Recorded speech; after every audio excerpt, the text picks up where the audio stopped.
Most folks never think twice about their plumbing until water is pooling on the floor or the toilet won't flush. And by that point, you're already reaching for the phone and pulling out your wallet. Here's the thing.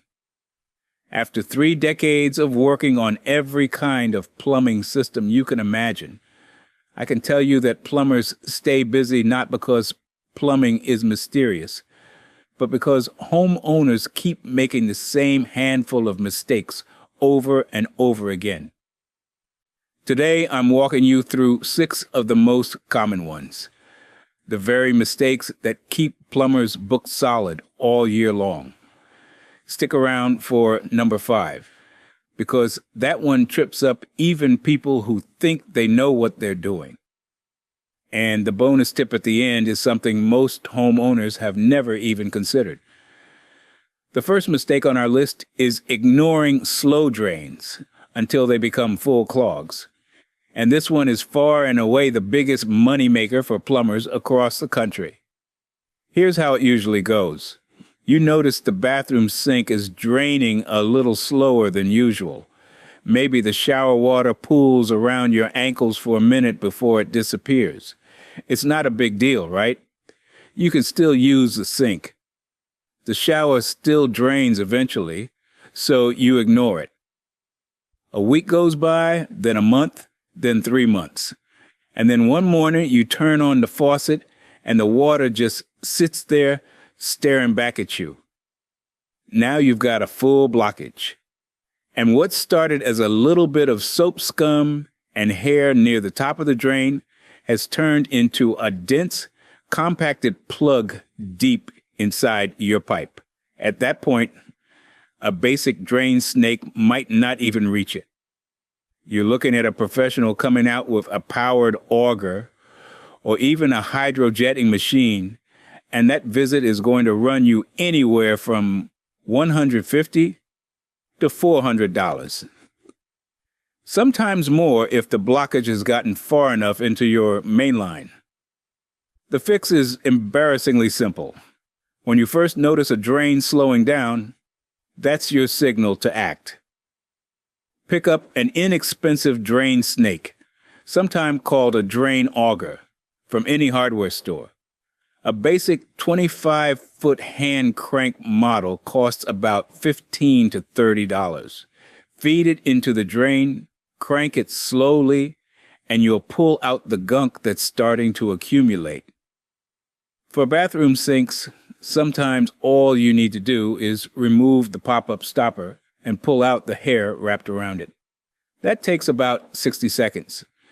Kitchen sinks benefit from a monthly flush with boiling water to help dissolve grease buildup before it hardens inside the pipe. The point is, a slow drain is not a minor inconvenience you can put off. It's an early warning system. Treat it that way, and you'll almost never need to call a plumber for a clog again. The second mistake that keeps plumbers in business is using chemical drain cleaners instead of proper tools. I understand the appeal. You've got a clogged drain, you walk into the store, and right there on the shelf is a bottle that promises to dissolve any clog in 15 minutes. Pour it in, walk away, problem solved. Except that's not what actually happens. Most chemical drain cleaners use either sodium hydroxide or sulfuric acid as their active ingredient. These are extremely caustic substances. When you pour them into a slow drain, they do generate heat, and they do eat through organic material. But they also eat through your pipes. If you've got older galvanized steel pipes, the corrosion accelerates dramatically with every use. If you've got PVC, the heat generated by the chemical reaction can soften and warp the plastic. And if your home has copper drain lines, these chemicals attack the inner walls and create pinhole leaks that can go undetected inside your walls for months. Here's what makes this mistake especially expensive. The chemicals rarely clear the entire blockage. They might open a small channel through the clog so water trickles through, which makes you think the problem is solved. But the bulk of the blockage is still there, and now it's coated in corrosive residue that's slowly damaging your pipe walls. 2 or 3 bottles later, you've spent $40 or $50 on chemicals, your clog is still getting worse, and now you've also got weakened pipes that might need to be replaced. That replacement can run anywhere from $200 to $2,000, depending on the location and how much pipe is affected. Instead of reaching for a chemical, reach for a mechanical tool. A hand-crank drain snake handles most household clogs. For tougher blockages in a kitchen sink, a sink plunger, not a toilet plunger, but one with a flat bottom design for sinks, can create enough pressure to break things loose. For really stubborn clogs, you can rent a powered drain auger from most home improvement stores for about $40 to $60 a day. These tools physically remove the blockage without damaging your pipes at all. Throw away the chemical cleaners, your pipes will thank you, and so will your wallet. The third mistake on our list is over-tightening fittings and connections. And this one is probably the most counterintuitive mistake homeowners make. It feels logical, doesn't it? If a connection needs to be watertight, you want it as tight as possible. Crank it down hard, give it an extra quarter turn for good measure, and you're golden. Except in plumbing, tighter does not mean better. It very often means broken. Let me explain what actually happens when you over-tighten. Compression fittings, the kind you'll find on supply lines under your sink, use a small brass or nylon ring called a ferrule. When you tighten the nut, the ferrule compresses around the pipe to create a seal. It only needs to be snug, about a quarter turn past hand tight with a wrench. If you crank it too far, the ferrule deforms unevenly, the seal actually gets worse, and the fitting will drip. Now you tighten it more because it's leaking, and you crack the nut or damage the valve body entirely. Same story with threaded plastic fittings. PVC and CPVC fittings can crack if you apply too much torque. The crack might not show up immediately. It might be a tiny stress fracture that slowly grows over days or weeks until one morning you find a puddle under the sink. And with toilet bolts, those bolts that hold the toilet to the floor, flange over-tightening is one of the fastest ways to crack the porcelain base. I've seen homeowners crack a perfectly good $300 toilet just by giving those bolts one extra turn. The rule of thumb in plumbing is hand tight, plus a small adjustment with a wrench. For most connections, that means a quarter to a half turn past where you can tighten by hand. If it still leaks after that, the problem isn't that it's too loose. The problem is the washer is worn, the ferrule is damaged, or you need thread sealant. More force is almost never the answer. By the way, if you're finding this advice helpful, you should know it's just a small sample of what I've put into my new guide, The Ultimate Plumbing Playbook. It's packed with step-by-step instructions for hundreds of repairs that can save you thousands. To grab your copy, you can scan the QR code on the screen right now, or just use the first link in the description below. All right, let's continue. The fourth mistake we need to talk about is not knowing where the main water shutoff valve is. And I cannot stress enough how critical this one is. This isn't about saving money on a plumber's visit. This is about preventing catastrophic damage to your home. Picture this. A supply line under your bathroom sink bursts at 7 in the morning. Water is spraying everywhere, soaking the vanity, the floor, running out into the hallway. Every second that water keeps flowing, the damage gets worse. It's seeping into your subfloor, running down into the ceiling below if you're on a second story, and saturating drywall that will need to be ripped out and replaced. In that moment, the only thing that matters is shutting off the water. And if you don't know where your main shutoff valve is, or worse, if you never tested it and it's seized up from years of not being used, you're going to lose precious minutes while hundreds of gallons of water pour into your home. I've been on emergency calls where the homeowner couldn't find the shutoff, and by the time I arrived, the damage was already in the tens of thousands of dollars. Most homes have a main shutoff valve where the water supply enters the house. In warmer climates, it's often on an exterior wall, usually near the front of the house or close to the water meter. In colder climates, it's typically in the basement or a utility closet to protect it from freezing. It'll be a gate valve with a round handle that you turn clockwise, or a ball valve with a lever that you turn a quarter turn to shut off. Here's what I want you to do after watching this video. Go find that valve right now. Turn it off, then turn it back on. If it's stiff or hard to move, work it gently back and forth a few times to free it up. If it won't budge at all, or if it leaks when you operate it, get it replaced now, while it's not an emergency. A plumber can swap a main shutoff valve for around $150 to $300. That's nothing compared to the $5,000, $10,000, or even $50,000 in water damage that can happen when you can't stop the flow in time. While you're at it, familiarize yourself with the individual shutoff valves under every sink and behind every toilet in your home.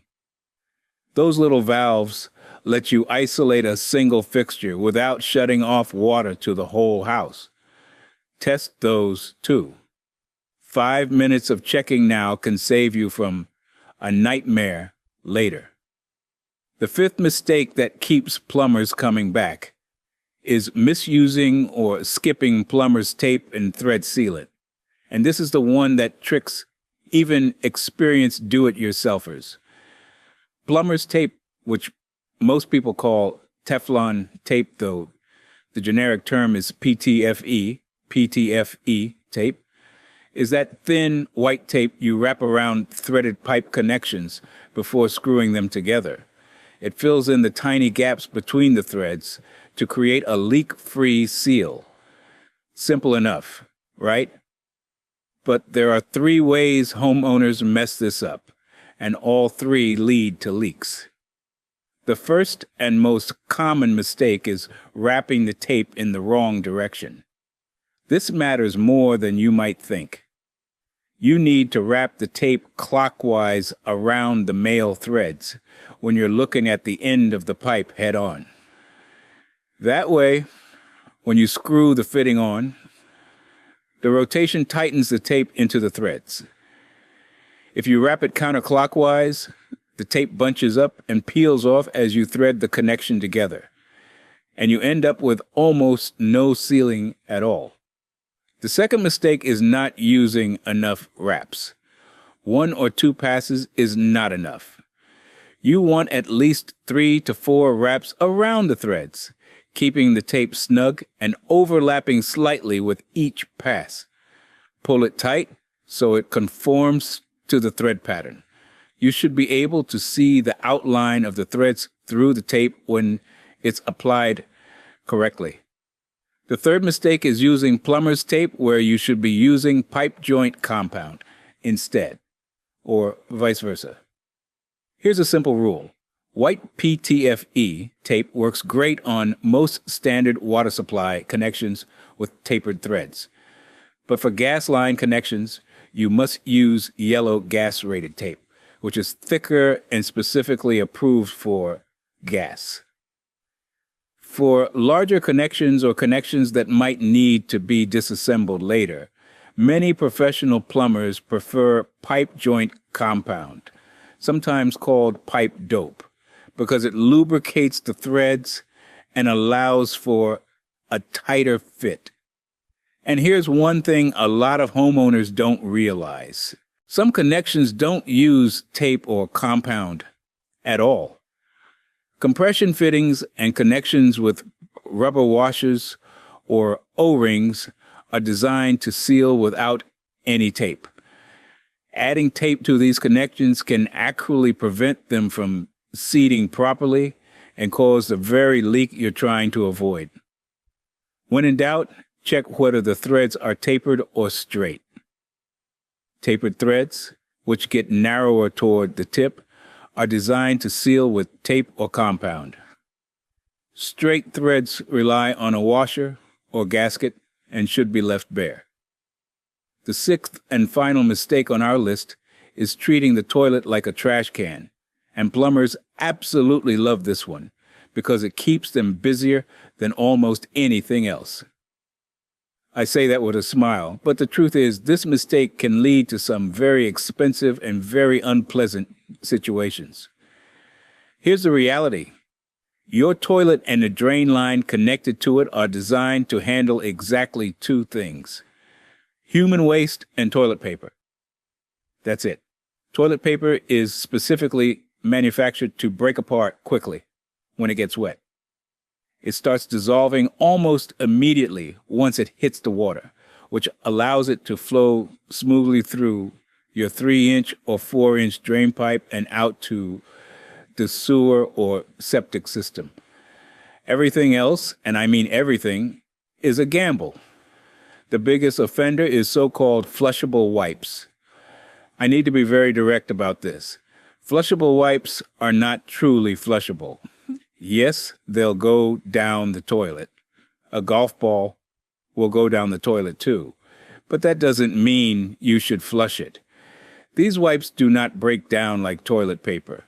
They hold together and snag on rough spots inside your drain pipe, on tree roots that have crept into the line, on old joints where cast iron pipe has corroded. They accumulate and form a mass that grows over time until your main sewer line is partially or fully blocked. Cotton swabs, dental floss, feminine hygiene products, paper towels, and facial tissues all create the same problem.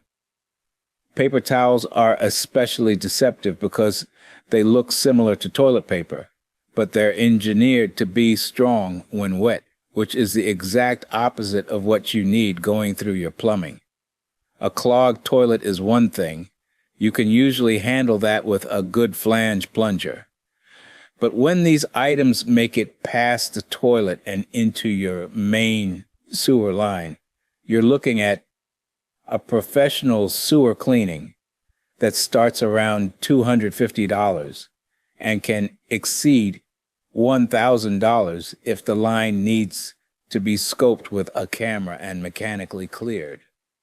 If you've got a septic system, the consequences are even worse because non-degradable items can damage the tank's bacterial balance and clog the drain field, turning a simple bad habit into a repair that costs several $1,000s.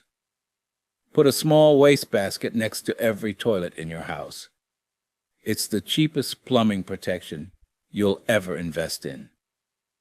And now for the bonus tip that professional plumbers swear by. And this one might surprise you. Every plumber I know, myself included, does this in their own home, but almost no homeowner thinks to do it. Once a year, go to your water heater and drain about 2 to 3 gallons from the tank using the drain valve at the bottom. You don't need to empty the whole tank. Just connect the garden hose to the drain valve, run it to a floor drain or outside, open the valve, and let it flow for a couple of minutes.